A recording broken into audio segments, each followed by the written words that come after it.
Dictados dados por Jesús a la mística María Valtorta. Cuadernos 1944. 20 de febrero. Como le he dicho, hoy no he tenido otra contemplación que la de la cruz con mi Jesús, que mira hacia abajo, a la base de un patíbulo. Mira a María y a Juan, que están casi dándome la espalda y mirando en lo alto a Jesús. Se me ha iluminado mientras oía la misa transmitida por Radio de Francia, y precisamente en el Sanctus, tan nítida y comunicativa, ha sido para mi espíritu, que me he dicho a mí misma que la misa de este modo vista es algo celestial.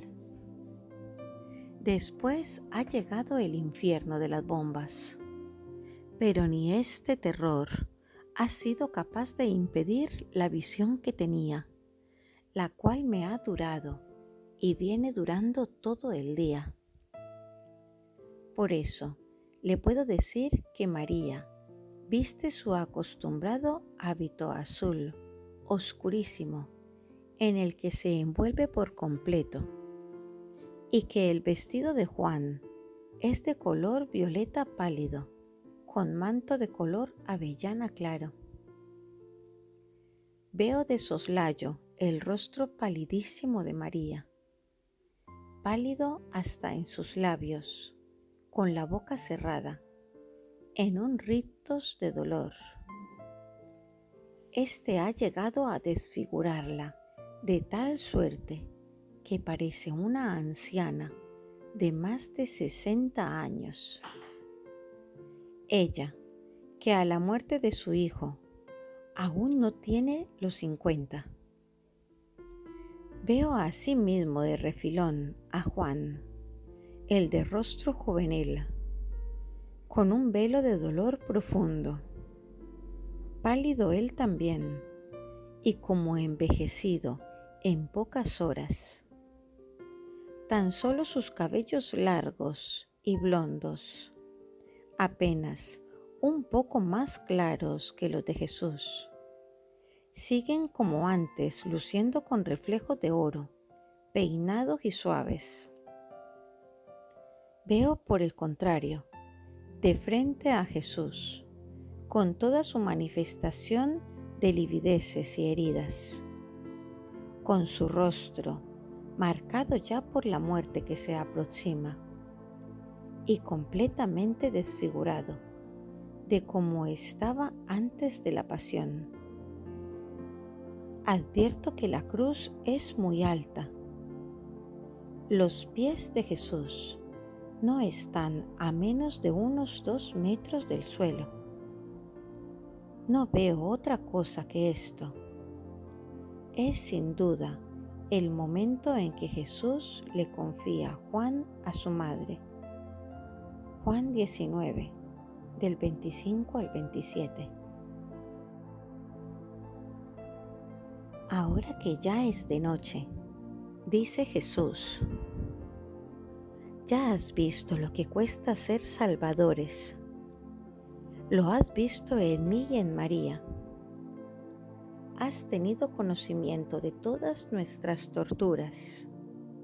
Y ya has visto con qué generosidad, con qué heroísmo, con qué paciencia, con qué mansedumbre, con qué constancia y con qué fortaleza las sobrellevamos, movidos por la caridad de salvaros. Los que quieren y piden al Señor Dios que les haga salvadores, deben recapacitar que yo y María somos sus modelos, y que esas son precisamente las torturas que hay que condividir para salvar. No serán las cruces, las espinas, los clavos, los azotes materiales. Serán otros de distinta forma y naturaleza, mas igualmente dolorosos y aniquiladores. Y solo consumando el sacrificio entre tales dolores es como se puede llegar a ser salvadores. Es una misión austera, la más austera de todas, aquella en cuya comparación la vida del monje o de la religiosa de regla más severa resulta una flor respecto de un manojo de espinas, ya que esta no es regla de una orden humana, sino regla de un sacerdocio, de un monacato divino, del que yo soy el fundador, que consagro y acojo en mi regla y en mi orden a los elegidos a ella, imponiéndoles mi hábito, que es el dolor total hasta el sacrificio. Tú has visto mis sufrimientos. Ellos fueron aceptados para reparar vuestras culpas.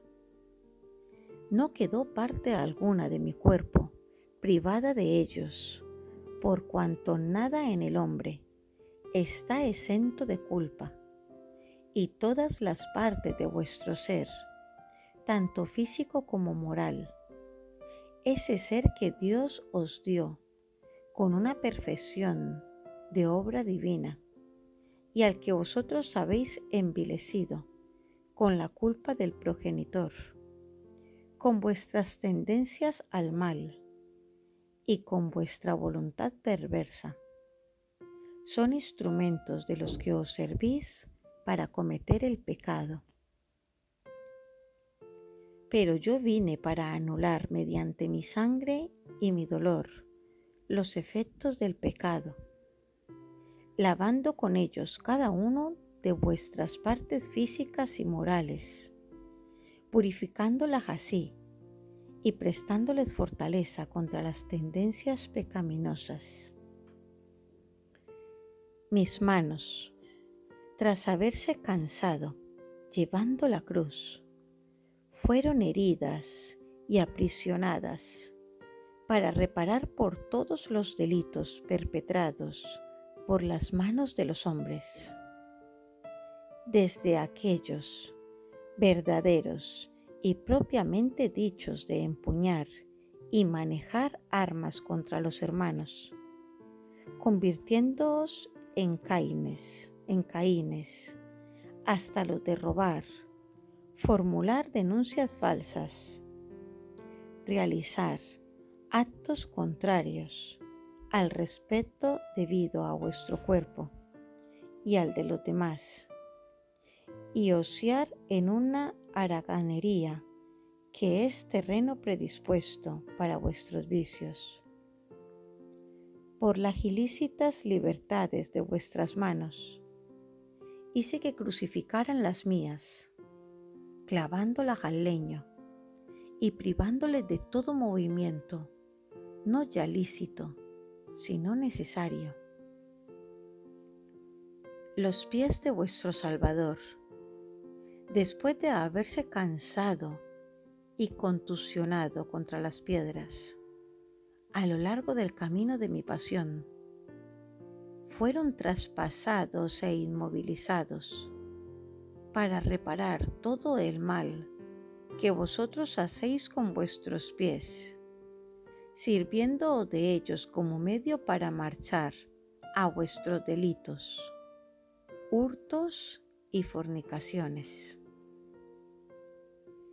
Dejé marcadas las vías, plazas, casas y escaleras de Jerusalén, para purificar todas las vías, plazas, escaleras y casas de la tierra, de todo el mal que por encima y dentro de ellas habíase producido y sembrado a lo largo de los siglos pasados, y lo será en los venideros, por vuestro mal querer obediente a las instigaciones de Satanás.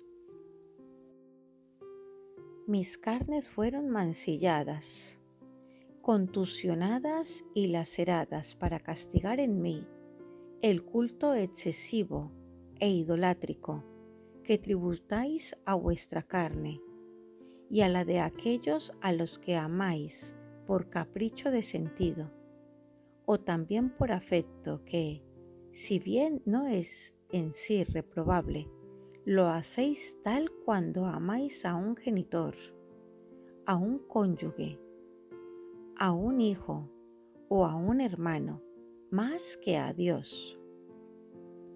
No, por encima de cualquier amor o vínculo de la tierra, está o debe de estar el amor hacia el Señor Dios vuestro.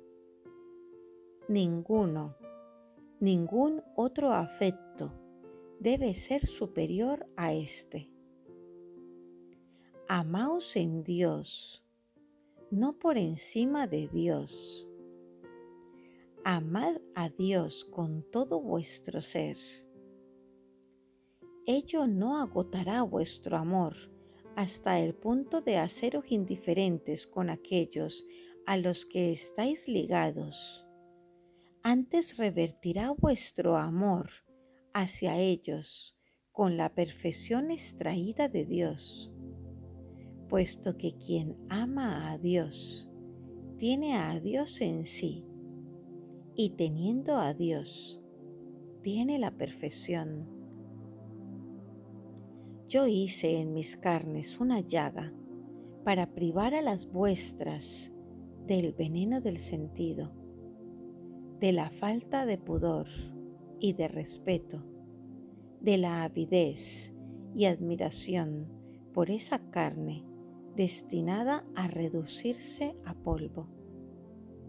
No es con el culto a la carne como se le confiere a ésta la belleza, es con el distanciamiento de ella como se le presta la belleza eterna en el cielo de Dios. Mi cabeza se vio sometida a 1000 torturas, a los golpes, al sol, a los gritos y a las espinas, para reparar las culpas de vuestra mente, soberbia, impaciente, insoportabilidad e intolerancia brotan como los hongos en vuestro cerebro. Yo hice de ella un órgano torturado, encerrando en un escriño decorado con sangre para reparar cuanto se desborda de vuestros pensamientos. Ya has visto cuál fue la corona que yo quise. Ninguno que esté en su sano juicio, humanamente hablando, y sea dueño de sí mismo, se la impone. Pero a mí me tenían por loco, y loco, sobrenatural y divinamente loco estaba yo al querer morir por vosotros, que no me amáis, o me amáis tan poco, y querer morir para vencer el mal en vosotros, aun sabiendo que lo amáis más que a Dios. Y estaba a merced del hombre, siendo prisionero suyo y condenado por él. Yo, Dios, condenado por el hombre. ¿Cuántas impaciencias tenéis por nonadas? ¿Cuántas incompatibilidades por bagatelas? ¿Y cuántas insufribilidades por simples malestares? Pero fijaos en vuestro Salvador y meditad qué acuciante tenía que ser el continuo punzar de aquella corona en renovados puntos, aquel enredarse en los mechones del cabello, aquel continuo desplazarse sin dar lugar a mover la cabeza, ni a encontrar apoyo que no diese tormento. Pensad también lo que para mi cabeza torturada, doliente y febril, suponían aquellos gritos de las turbas, aquellos golpes y aquel sol abrasador. Y ponderad igualmente cuál no sería el dolor que oprimía mi pobre cerebro, llegado a la agonía del viernes, hecho ya un puro dolor por los esfuerzos realizados en la tarde del jueves. Mi pobre cerebro, asaltado por la fiebre que le subía de todo mi cuerpo desgarrado y de las intoxicaciones provocadas por las torturas. Y en la cabeza, también los ojos, la boca, la nariz y la lengua tuvieron las suyas para reparar por vuestras miradas tan ganosas de ver lo que está mal, olvidándose con ello de buscar a Dios, para reparar por las excesivas y hartos mendaces, inmundas y lujuriosas palabras que pronunciáis, en vez de usar de vuestros labios para rezar, para enseñar, para confortar.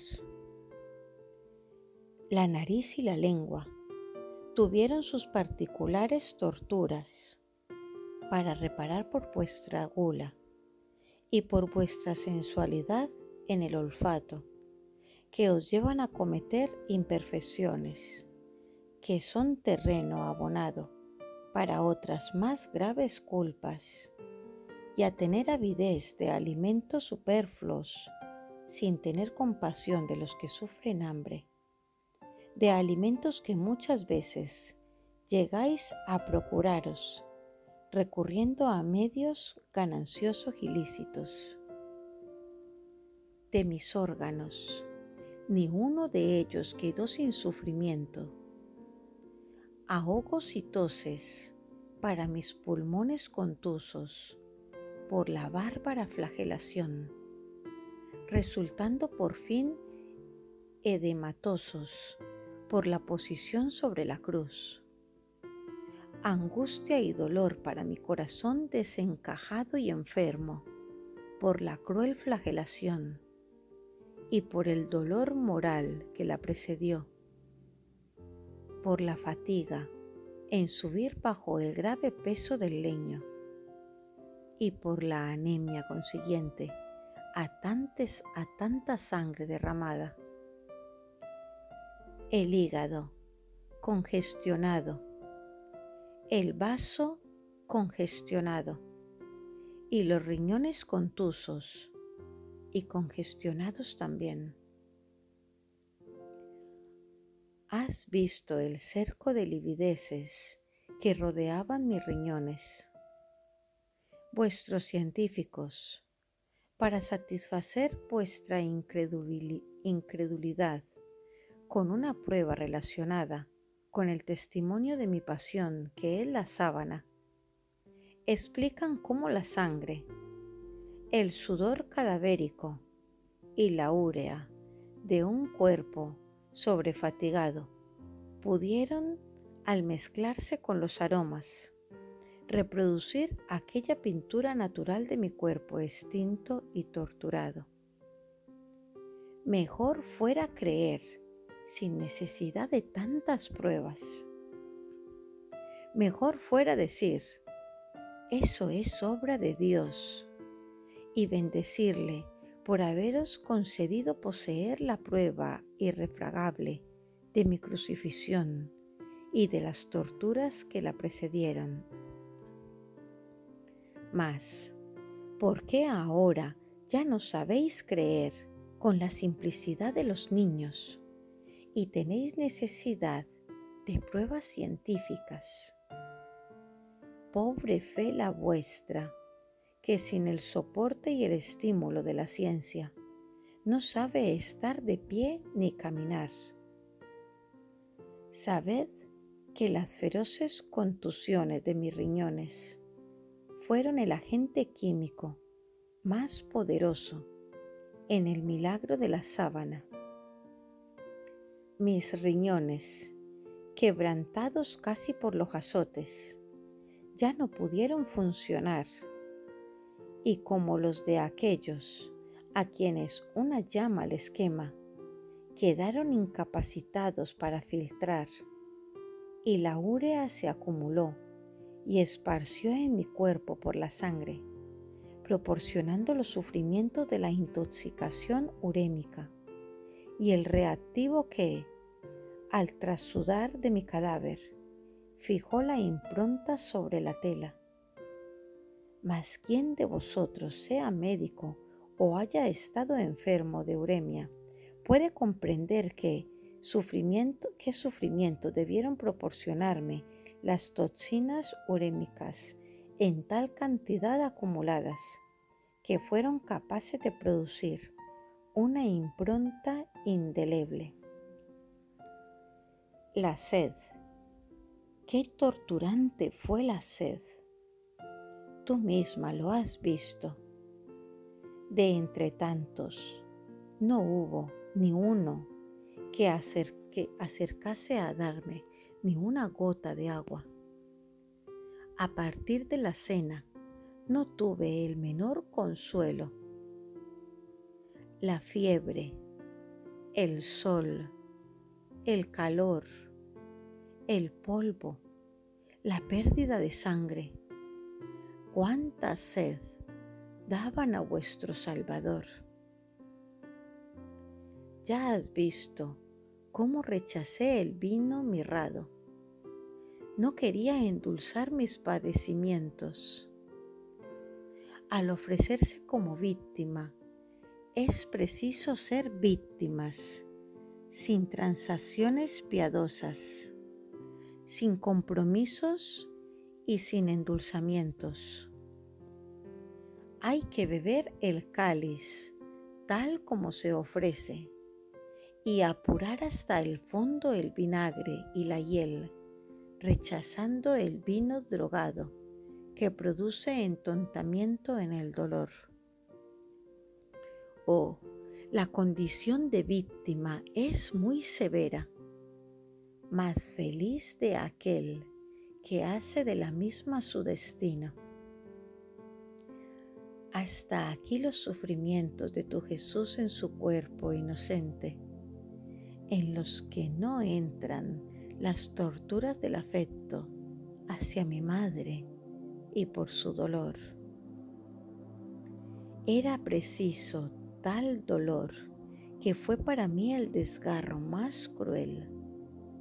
Solo el Padre sabe lo que sufrió su Verbo en lo espiritual, en lo moral y en lo físico, hasta la presencia de mi madre, con ser lo más deseado de mi corazón, tan necesitado de consuelo en aquella soledad infinita que la rodeaba. Soledad infinita, proveniente de Dios y de los hombres, fue una tortura. Ella debía estar allí como ángel de carne para impedir que me asaltase la desesperación, como el ángel espiritual habíalo impedido en el Getsemaní. Debía estar allí para unir mi dolor al suyo para vuestra redención. Y por último, debía estar allí para ser investida madre del género humano. Mas verla morir a cada estremecimiento mío fue para mí el mayor de los dolores. Ni la traición, ni el conocimiento de que mi sacrificio habría de ser inútil para tantos. Estos dos dolores que, pocas horas antes, pareciéronme tan grandes que me hicieron sudar sangre, podían compararse con este. Ahora bien, ya has visto tú la grandeza de María en ese trance. Su desgarro no le impidió ser más fuerte que Judith. Judith 10:13. Pues si ésta mató, ella se hizo matar a través de su Hijo, sin imprecar y sin odiar, antes rogando, amando y obedeciendo, siempre madre, hasta advertir en medio de aquellas torturas que su Jesús tenía necesidad de su velo virginal para cubrir sus carnes inocentes en defensa de su pudor. Ella supo ser a la vez hija del Padre de los cielos y obedecer su tremenda voluntad de aquel momento. No imprecó ni se rebeló contra Dios ni contra los hombres. Antes perdonó a estos y dijo su fiat a aquel. Y aún después le oíste: Padre, yo te amo y tú nos has amado. Se lo recuerda y proclama que Dios la ha amado, renovándole su profesión de amor. En aquel trance, después de que el Padre la hubo herido y privado de su razón de ser, le ama. No dice: ya no te amo porque me has herido. Le ama y no se aflige tanto por su dolor cuanto por el de su Hijo. No se lamenta por su corazón despedazado, sino por el mío traspasado. Y es de esto, de lo que reconviene al Padre, no de su dolor. Y si le reconviene, es en nombre de su Hijo. Ella es ciertamente la esposa de Dios. Ella es también la que concibió por su unión con Él. Ella sabe que a su Hijo no lo generó con tacto alguno humano, sino únicamente fuego bajado del cielo para penetrar en su seno inmaculado y depositar allí el germen divino, la carne del hombre Dios, del Redentor del mundo. Ella lo sabe y, como esposa y madre que es, inquiere las razones de aquella herida. Las otras tenían que ser dadas, pero esta, cuando todo estaba ya cumplido, ¿a qué? Pobre María, fue un porqué que tu dolor no te permitió leer sobre mi herida, y fue para que los hombres viesen el corazón de Dios. Tú lo has visto, María, y ya nunca más lo olvidarás. Pero, ya ves, María, por más que no vea en aquel momento las razones sobrenaturales de aquella herida, piensa al momento que no me hizo mal y bendice por ello a Dios. Pobre mamá, que aquella herida le hiciera tanto mal a ella, le tiene sin cuidado. Pero lo que de verdad le importa es que no me lo hiciese a mí. Esto le basta y le da pie para bendecir por ello a Dios que la inmola.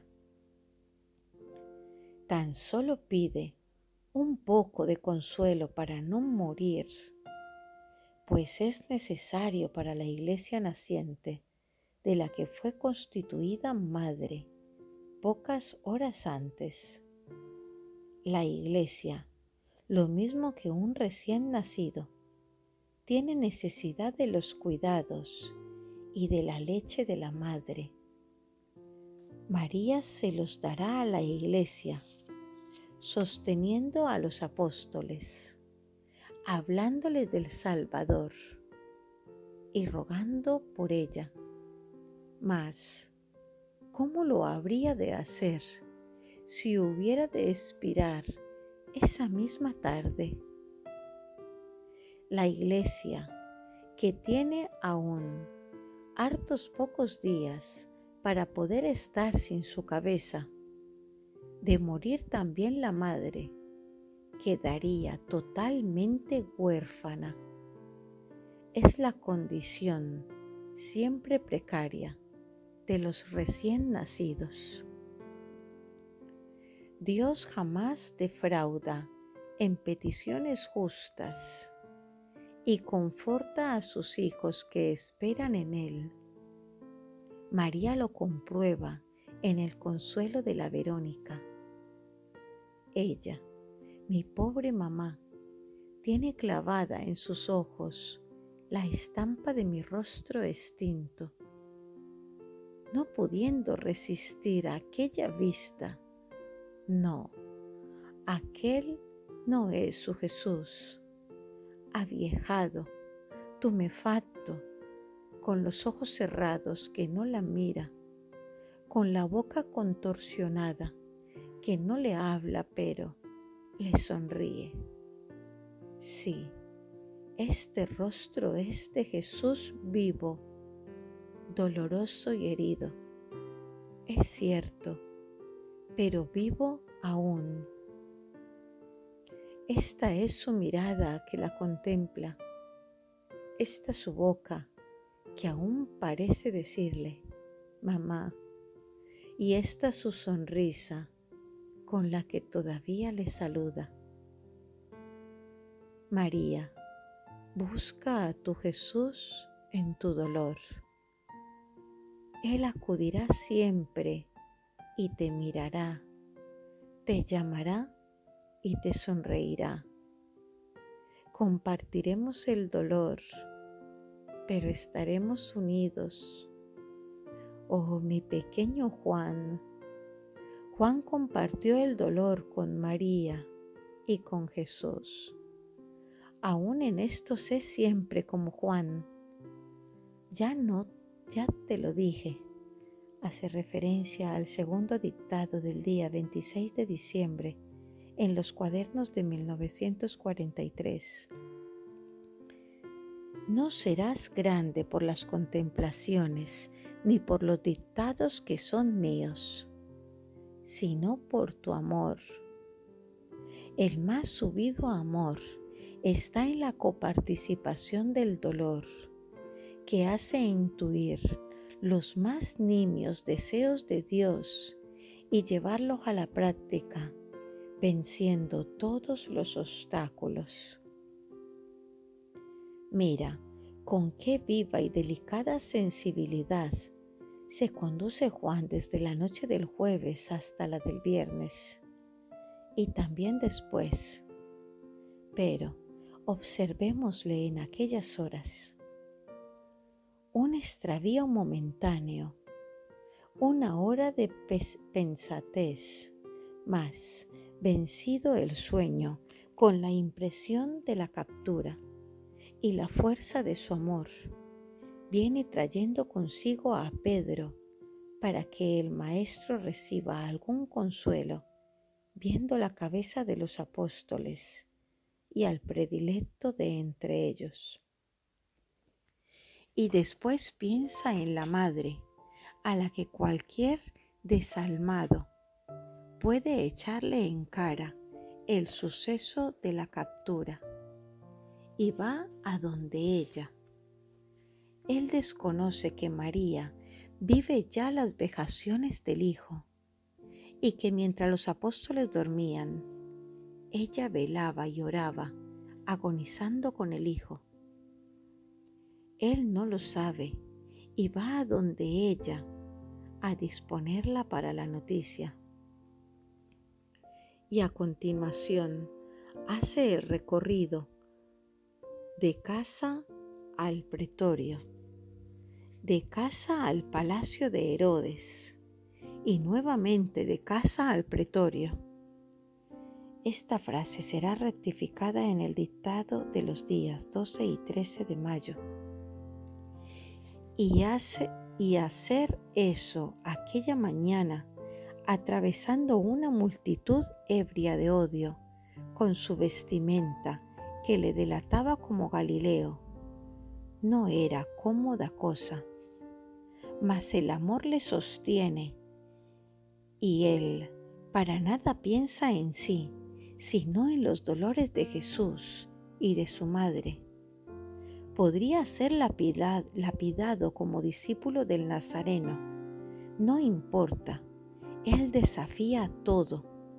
Los otros, llevados de la prudencia y del miedo, están huidos y escondidos. A él le lleva el amor y se queda dándose a conocer. Es un hombre puro. El amor florece en la pureza. Y si su piedad y su buen sentido de hombre del pueblo le induce a mantener a María alejada del gentío y del pretorio, él no sabe que María comparte todas las torturas del Hijo, sufriéndolas espiritualmente. Cuando juzga ser llegada la hora en que Jesús necesita de su madre y que ya no es lícito tenerla alejada por más tiempo de él, la conduce hasta Jesús, la sostiene y la defiende. ¿Qué supone ese puñado de personas fieles? Un hombre solo, inerme, joven y sin prestigio, al frente de unas cuantas mujeres, contra toda una turba embrutecida. Nada. Un montoncito de hojas que el viento puede dispersar. Una barca diminuta en medio de un océano tempestuoso que la puede anegar. No importa. El amor constituye su fuerza y su vela. Esta es su armadura, y con ella protege hasta el fin a la señora y a las mujeres. A excepción de mi madre, ninguno como Juan poseyó el amor de compasión. Hace referencia del dictado que habla el día 13 de febrero. En el mundo, Él es el prototipo de los que aman con este amor. Sea Él tu maestro en esto. Síguele en el ejemplo de pureza y de caridad que te da, y serás grande. Ahora vete en paz. Te bendigo. En el nombre del Padre, del Hijo, del Espíritu Santo. Amén. Fiat.